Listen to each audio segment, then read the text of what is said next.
My name is Sarah. I work as an office worker. I live with my husband, Thomas, who is the same age as me, and our 5-year-old son, Joseph. I met my husband at a party hosted by a friend. Reassured by his straightforwardness and enthusiastic pursuit, we ended up getting married. Initially, after marriage, he was very proactive in doing household chores and was very supportive. I felt fortunate to be married to him and thought everything was going well. However, the days of happiness seemed to crumble unexpectedly early.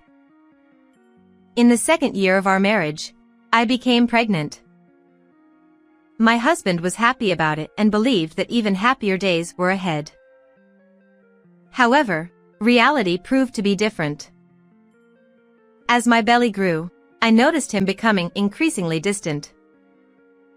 I assumed he was feeling the pressure of becoming a father and didn't press the issue.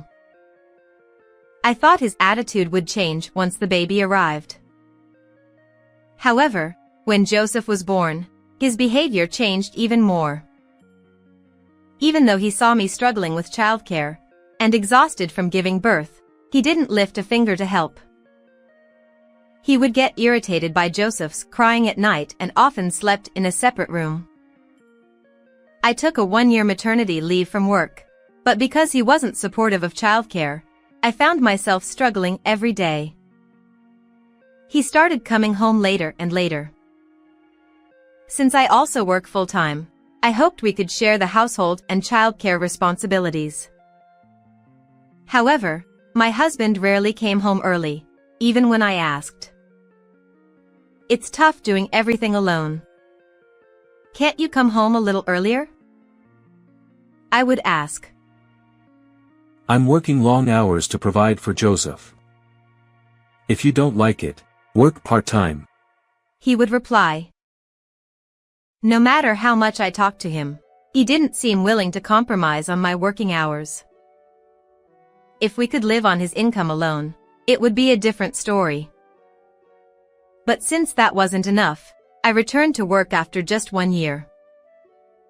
It seemed like he didn't realize that if my income decreased, our household income would too. Plus, I was often unhappy with how he would come home drunk. Drinking with business partners is part of the job. My husband is self-employed. Because he needs to build relationships with clients, he actively participates in these drinking parties. Since I've never experienced self-employment, I wondered if these drinking parties were necessary every day. As Joseph, who is now 5 years old, started to understand things a bit, he seemed to be feeling resentful towards his absent father. Why doesn't Dad ever eat with us? He sleeps all day on his days off. Joseph would ask. Feeling it wasn't good for him to dislike his father so much, I would say, Dad works hard outside for us. Let's support him, okay? He would reluctantly reply. Even though I tried to pacify him, he didn't seem convinced. On weekdays, things continued like this, and on weekends, my husband would sleep until late afternoon, leaving little time to play with Joseph.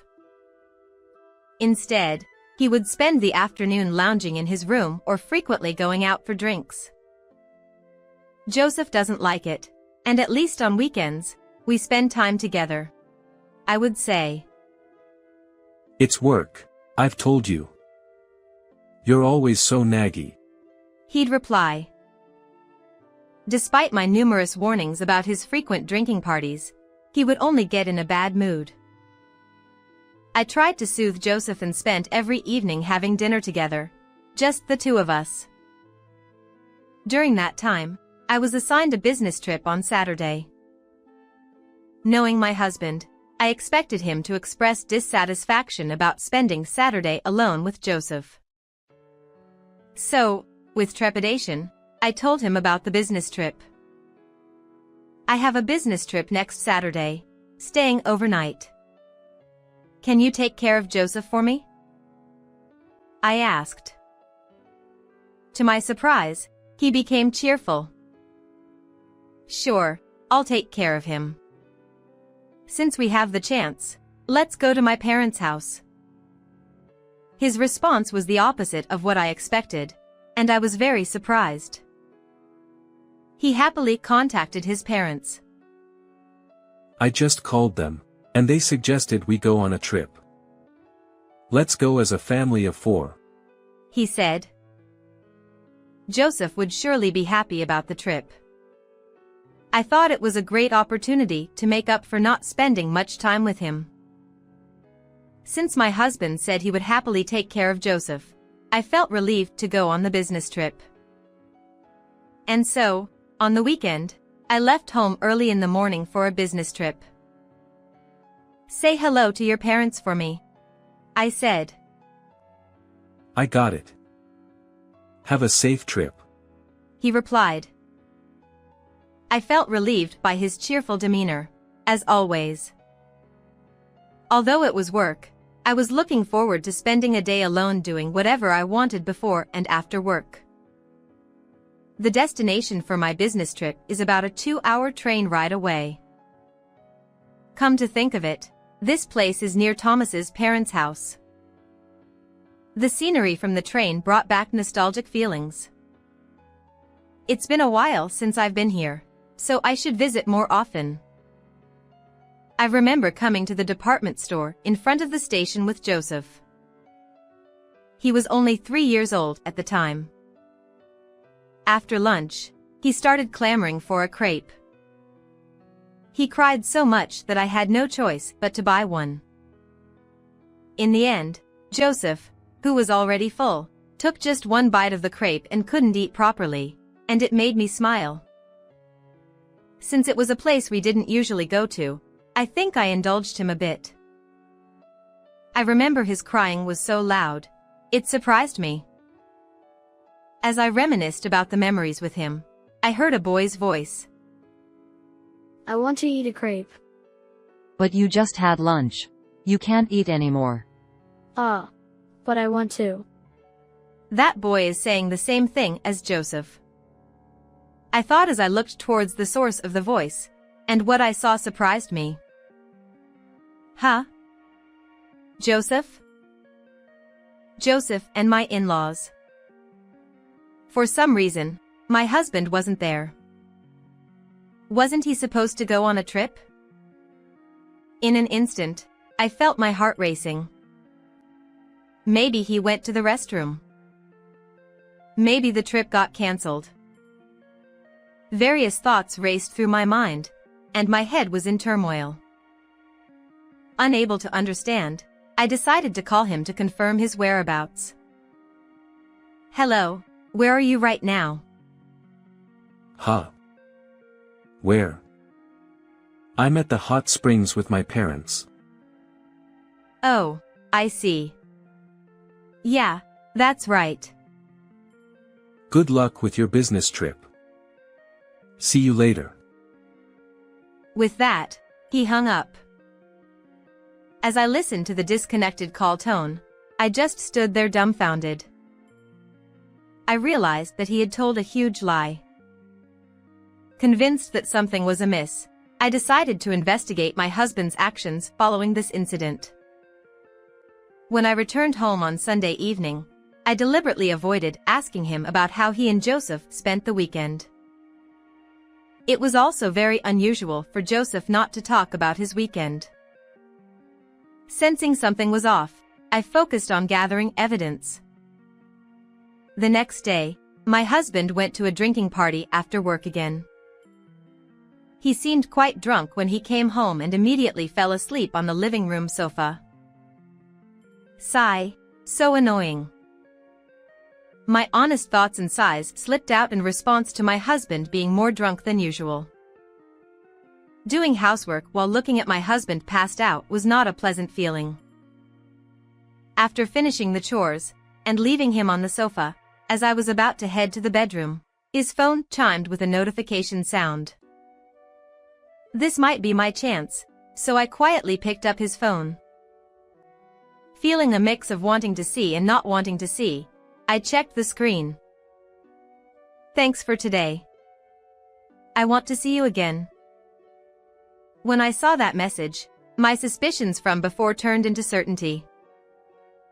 I touched the screen of his phone, and it unlocked easily.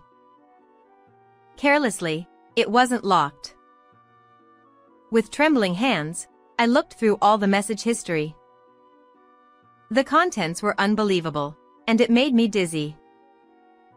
He was keeping a terrible secret. The following weekend, my husband said he would take our son to his parents' house.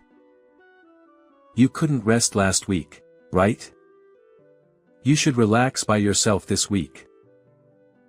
I know what he is planning to do next. But it's not the time to expose it yet. So, I pretended not to know anything and thanked him. Thanks. Then, let's relax and watch a movie at home. I pretended to be happy with my acting skills, which were so bad that I even made myself laugh. My husband didn't see through my acting, and he seemed visibly relieved that I was staying home. Have a good time, both of you. After seeing them off at the entrance, I made a call to a certain place. Yes, I wanted to ask you today. Is it okay? Thank you. I cleared the first step of the plan. Although I felt relieved for a moment, I had to move on to the next action immediately. First, I decided to secretly follow them. It's another cliché disguise, but I put on the hat I bought for this day, pulled it down low, and watched from a distance. Sure enough, my husband left Joseph alone at his parents' house. Since I already knew what he would do next, all I needed to do was gather evidence. Suddenly, I looked at Joseph, who had a lonely expression. Seeing his face made my heart ache. I can't let my husband, who makes Joseph feel lonely, get away with it without consequences. Turning away from my in-laws' house, I followed him to a cafe, the designated meeting place. Oh, there you are. Sorry for the wait. A young woman arrived there. My husband and the woman walked arm in arm and disappeared into a nearby hotel. I immediately took a picture of them. I was disappointed with his reckless behavior, which allowed me to easily take incriminating photos. A few minutes later, at a time when he would have entered the room, I called him. Hello. What are you doing right now? Huh. I'm at my parents' house. Why do you ask? My husband spoke in an anxious voice. I thought I'd ask you to do some shopping on your way back. As I cheerfully responded, his tone also brightened, perhaps relieved. Oh, is that all? Shopping is fine, but my parents asked if we could stay overnight again today, so I was thinking of doing that. I see. Then, go shopping alone, it's okay. My husband was about to leave Joseph at his parents' house again. I felt anger towards him for not having the awareness of a father, but I desperately hid those emotions so as not to be noticed. I don't have any affection left for him. Who keeps lying? I hung up the phone and decided to go pick up Joseph, who must be feeling lonely. Hello. I've come to pick up Joseph. When I arrived at my in-laws' house, they looked puzzled. Huh? I heard both Thomas and Sarah had plans today. Are you okay now? I don't have any plans. As I said so, my in-laws looked even more bewildered. Mom, listen. Dad said he'd play with me, but he left by himself. This is the second time. I hate Dad. Joseph, who ran over when he heard my voice, had a face that seemed angry and lonely. I'm sorry. Let's go home right away. Let's play a game with Mom. Yay. I'll get my stuff. After confirming that he went inside to get his belongings, I told my in-laws the truth. I have no idea what's going on. I'll be sending you details via email. I don't want to talk about it in front of this child. I see. Understood. Leaving that, I went home. My husband's affair partner was a staff member at BR's store. This was information I gathered from the messages. However, a staff member, a woman named Rebecca, seems unaware and has no ill intentions, as she thinks he is single. My husband had a relationship with Rebecca while hiding the fact that he had a wife and child. From the conversation in the messages, it seemed Rebecca was contacting him for business purposes. My husband, believing her intentions, mentioned spending money if they had a relationship. Rebecca was probably dazzled by the money, repeatedly meeting him under the pretext of him being single. I concluded that living with him was impossible. Before tailing him, I explained the situation to my parents and arranged for them to move my belongings today. My parents were furious with him and agreed to help me. Joseph, I'm thinking of staying with Grandma from today. What do you think? Yeah, that's fine. He was engrossed in a game, so I'm not sure if he heard me or not. I thought I should explain the future properly. Welcome back. What a disaster. Your stuff arrived, so I put it in your room. When I arrived at my parents' house, they greeted me with smiles. Joseph, I made steak for you. Yay. I love Grandma's steak. Seeing him happy about his favorite steak relieved me. Our house and my parents' house weren't far apart, so we visited them occasionally. Perhaps that's why Joseph was fond of both parents and didn't mind suddenly coming to my parents' house. Lots of cardboard boxes were being carried into the room. Since I noticed the cheat, I have been gradually packing my things. Knowing my husband was meeting Rebecca that day, I hired movers and moved all my belongings. Honestly, I was anxious about how it would go, but everything went smoothly and was a great success. I won't be going back to that house anymore, that's for sure. While sorting out the stuff, my husband called. Sarah, what's going on? He seemed quite anxious. Yes?